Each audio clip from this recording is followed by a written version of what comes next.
So we just want to do a quick tip here to show you guys for deadheading your flowers for the summertime. So we're just featuring a sun here. So you can see on the petunias, these ones here, they're already obviously dead. They're all crispy. So as you do, you take it with your hand like that, pull it off, the flower comes off. Petunias are very easy to deadhead. And you can see on these ones here, same thing. No, not those ones. You can see these ones are still closed. So they're new flowers that haven't opened up yet. This is a new flower, hasn't opened up yet. And you can see these ones are all shriveled up. And you can also tell by when you feel them, they'll feel crispy. And again, you just pick them off. There's two more right here, one there. Very easy job to do. No, those are new ones. So again, deadheading is key for keeping your flowers looking pretty good and keeping them continuing to flower throughout the summertime. Or else a lot of times the plant will put energy into a seed, which is what you don't want. It'll slow down your flowers. So always make sure you always deadhead your flowers. No matter which ones, they all need deadheading so they don't grow any seeds. No, that's a new one. So petunias are one. Marigolds are another one that's really easy. Again, with these ones, the easiest way to do these ones, I use my thumb here. You just put your thumb in the center, push it down, pops off. And again, that's for marigolds, and then all the new ones come up. Geraniums are another one that's pretty easy. Geraniums, you just follow the spike all the way down to the bottom there. You bend it the opposite way. It snaps. There you go. That's done. And then again, the new buds keep coming up. Again, always make sure you deadhead. Deadhead is the most important thing for your flowers in the summertime to keep them continuing to bloom. A lot of the small flowers, like the copas and stuff like the alyssums, like these guys here, they all just fall off anyways, but you can still go in there and you can trim off the old spikes there, which help to keep them deadheaded. There's a few more there. This a big one? And then all these ones here. Thick. See, it's a nice fun job for kids to learn how to do as well throughout the summertime.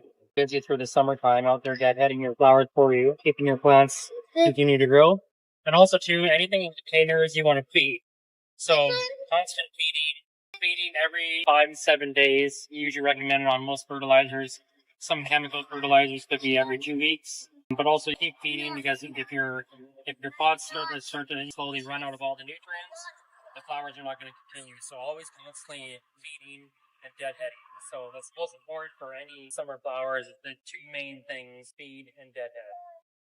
Deadheading, stop your feed head, fertilizing to keep the flowers from slowing down on their.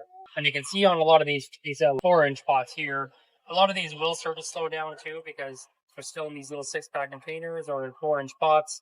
Again, for us, unless we're going to be doing a lot of fertilizing, they will slow down on their flowers because the food's all washed out the bottom already. And they're, again, like I said, stuck in 4-inch pots. So again, depends on your pot size. You still want to make sure that you're fertilizing quite often to keep them continuing. So I hope that kind of helps out. Actually, just one more I want to show you here. The fuchsias here. So for any of your hanging baskets or flowers in pots for the summer, or if you have any perennials that bloom all summer, you want to do your deadheading, which again we showed you earlier on some petunia. Again, here cutting off these old flower spikes that are already finished.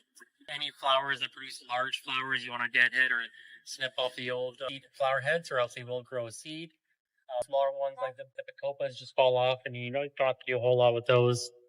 And then when you fertilize them, you always make sure you do fertilize at least once a week to every 2 weeks, because every time you water, when the water comes out the bottom of your pot, so you're losing nutrients as well. So constantly feeding, constantly deadheading will help to get your baskets or your pots in really good shape. So when you fertilize it, you want to choose a fertilizer with a high middle number. So for example, here 284. So the numbers represent your leaves, flowers, and roots, or sort of all around. So you want the high middle number. This is Guy Green 84. This is the powder you mix with your soil before planting, or if your plants are already planted, you sprinkle this powder on top of the soil and just kind of lightly scratch it in. The other one we have is Super Bloom, which is the powder you mix with water. So again, you want to mix this one with water, and then water your plants in with the water solution.